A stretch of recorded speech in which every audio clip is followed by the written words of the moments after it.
Ladies and gentlemen, today we are going to take an old school original Nintendo Entertainment System and combine it with a Hi-Def NES HDMI mod.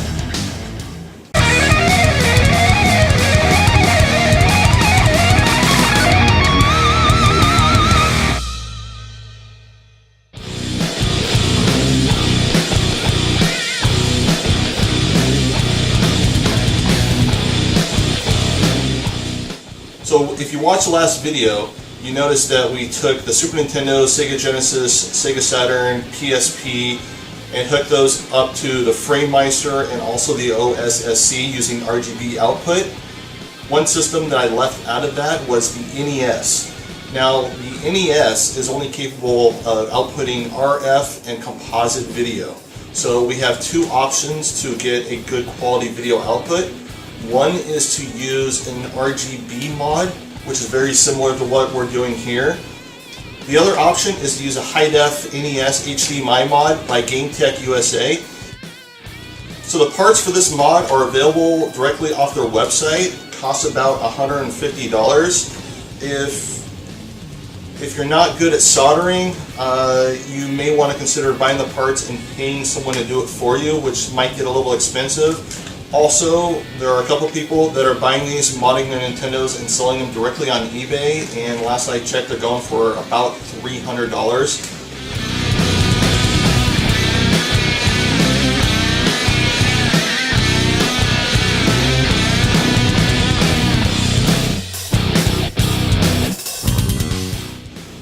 What we're going to do with this is we're actually going to take apart the NES. We are going to solder this onto the circuit board in between the CPU and the graphics chip.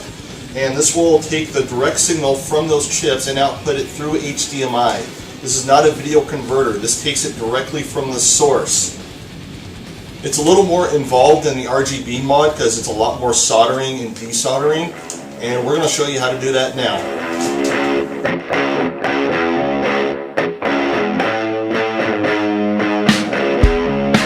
Okay, what we have here, we have our NES unit. These are the parts that came with a mod.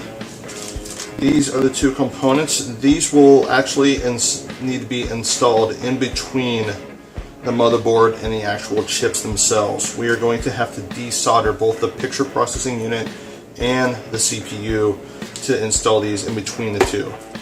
Then we run these two ribbon cables right here between these two, linking up to this board.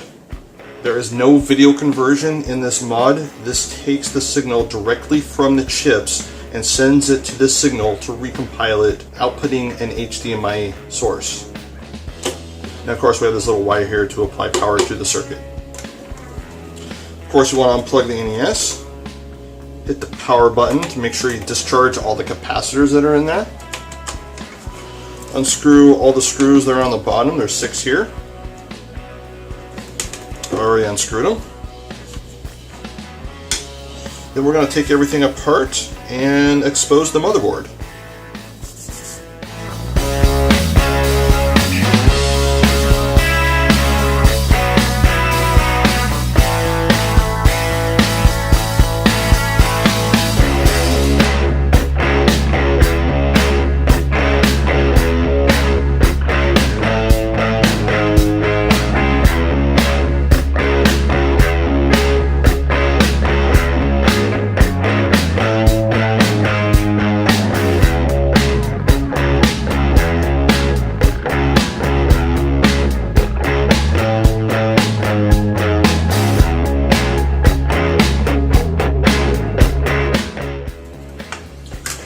Okay, so here is the actual motherboard itself. But I labeled the chips themselves just to prevent any kind of mix-up because we definitely do not want to mix these guys up. Also, for anyone that is having problems where they need to blow into their Nintendo games to get them working correctly, this is the culprit right here. Now, to fix that problem, it's actually pretty simple. All you need is something like a dental pick, and just stick the dental pick under each one of these metal contacts, just right underneath them, and just kind of bend them upward just a little bit. Basically what happens is when the NES game goes in there and you push down on it, all these little metal contacts slowly bend down and permanently stay like that, just a little bit. So all you gotta do is just kind of go in there and bend each one of them up. I've already done it to this unit. Also, another trick is there is a lockout chip on here. Let's make sure I get this on camera. This chip right here. Now, some better tutorials online on how to do this, but this fourth pin from the bottom right here next to this big capacitor, you can actually clip that pin off so there is no power going to this chip, and that'll prevent any kind of blinking light problem when you put it in the game and the game turns on, off, very common problem. This is the chip that actually connects to the lockout chips that are inside each Nintendo video game. Once you do that, you no longer will have that blinking problem at all whatsoever. If you don't feel comfortable messing with this chip at all, and you don't feel comfortable removing any kind of pins on here, just bending these pins back on this connector will suffice just fine. Okay, so what we're going to do here is we're going to desolder these two chips to connect these circuits in between. Also, make sure you use a really good desoldering tool. A cheap soldering tool will probably not get the job done unless you are really skilled at soldering shit.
Okay, so now that we got both the chips removed, what we're going to do is we're going to install these little bridges here.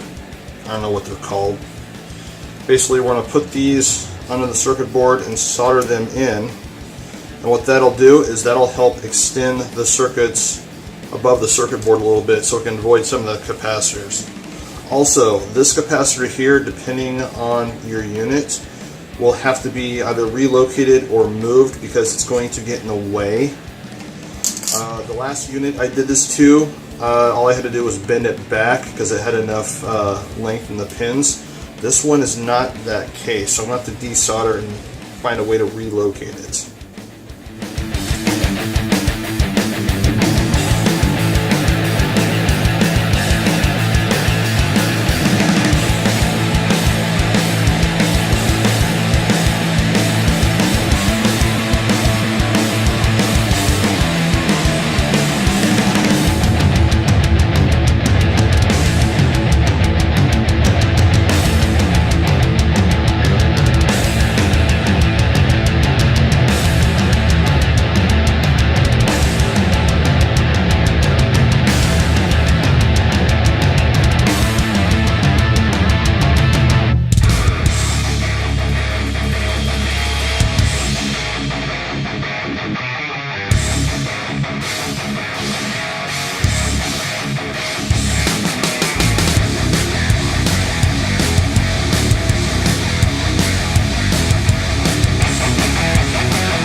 Okay, so now that I have relocated the capacitor a little bit so it's out of the way and installed these little bridge circuits, I put the CPU and the PPU back on the circuit board, and we're going to test this out, make sure we didn't fry anything, or make sure the thing that we did fix, that we in fact fixed it.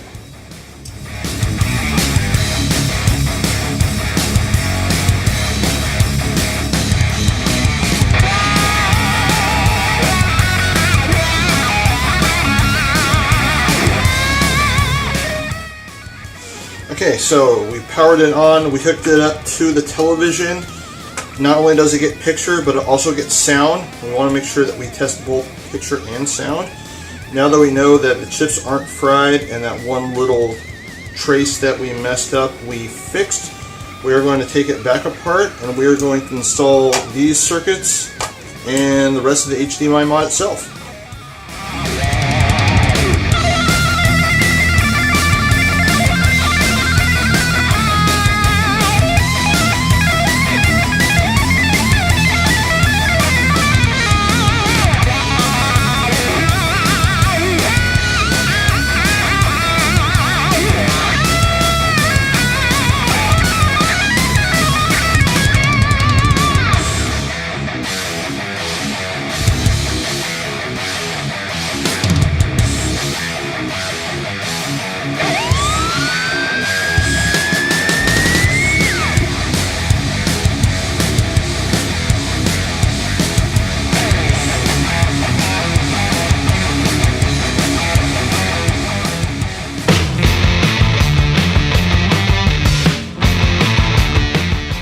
Okay, so when we're installing these, we gotta make sure that we're really careful with these pins, because these pins bend and break off real easily.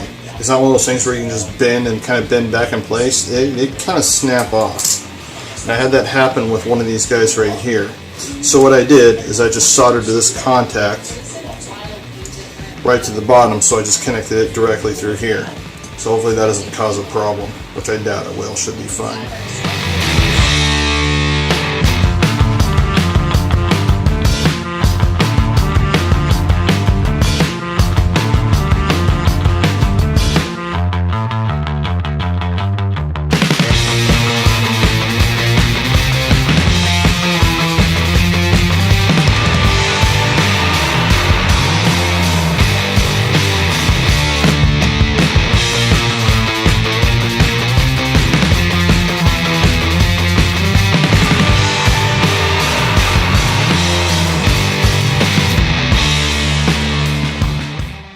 We already grinded our HDMI port.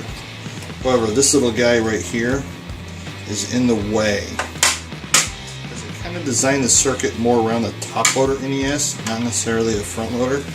So we're going to grind that away, screw this guy in, mount it down, attach all the wires and the ribbon cable, and that should be that.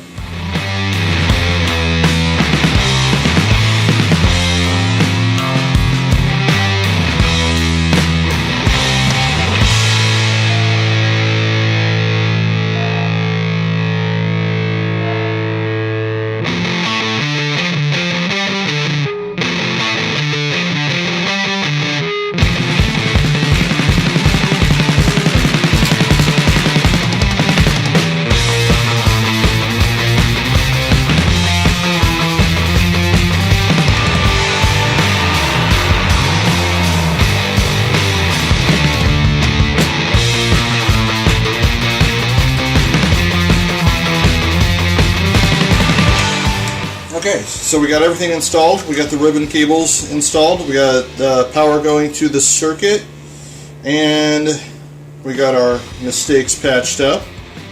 Now we're going to put it back together. The bottom shielding we are going to leave off because that will get in the way of the ribbon cable.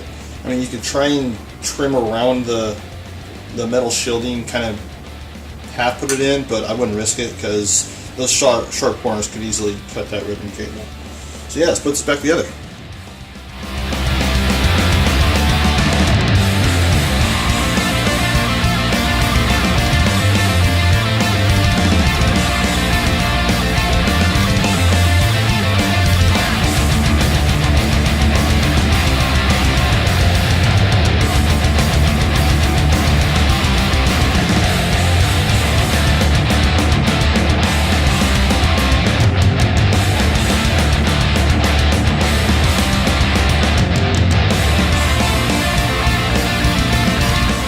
Now that the cover is still off and it's half put together, we'll do a final test and make sure everything works.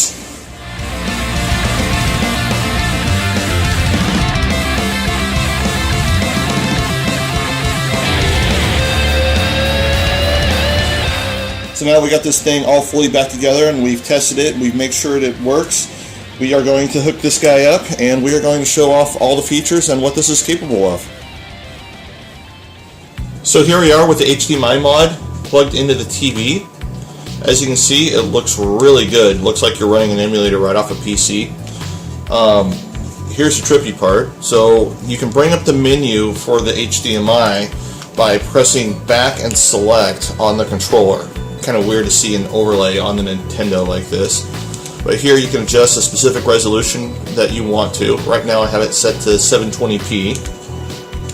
Under video options, you can stretch the horizontal if you want. There is no option to stretch the vertical, so if you want widescreen or perfectly square pixels or anywhere in between, you can set it to however you want on that.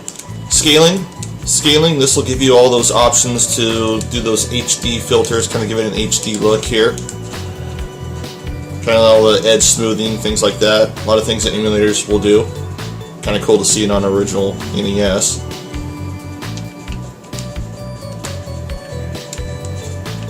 Scan lines. This does scan lines really, really well. I think they look best when you're playing at 720p. But you can set it to however you want.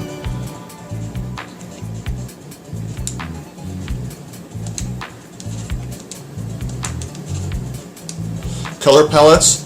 There's lots of options in this one for color palettes.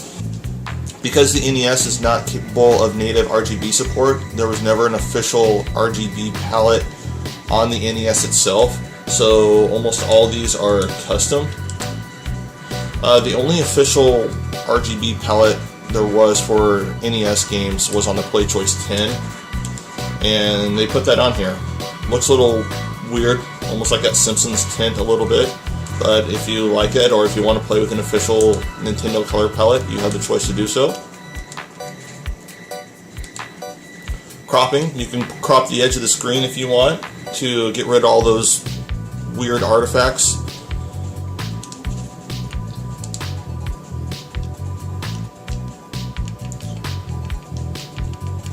This is to adjust the position of the screen itself, move it over to the left or the right a little bit.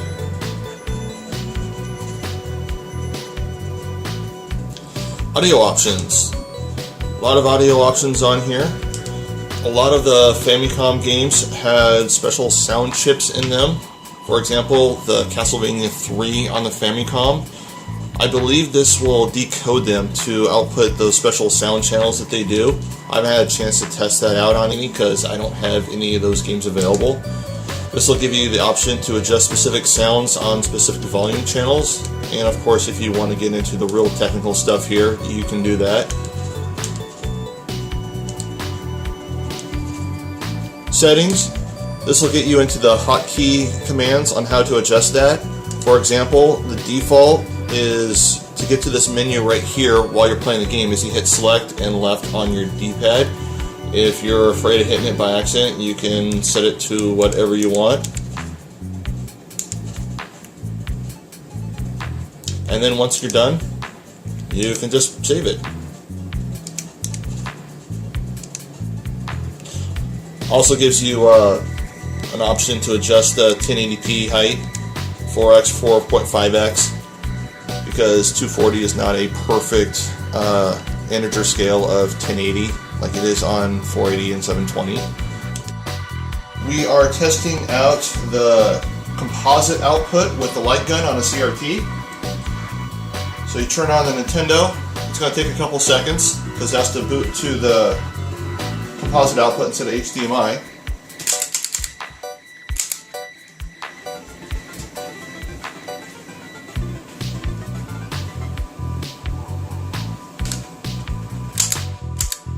And as you can see, the light gun still works perfectly.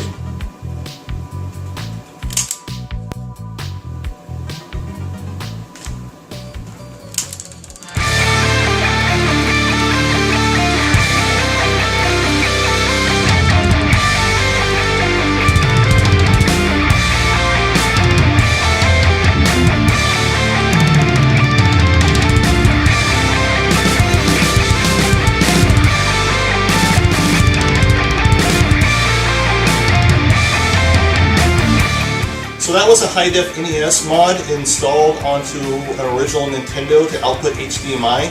Let me know what you think in the comments below, if this is something that you would prefer, or if you prefer to stick to the Retron 5, or even stick to emulating off the Wii or Wii U. If you like this channel, please subscribe, hit the like button down below, and I'll see you next time.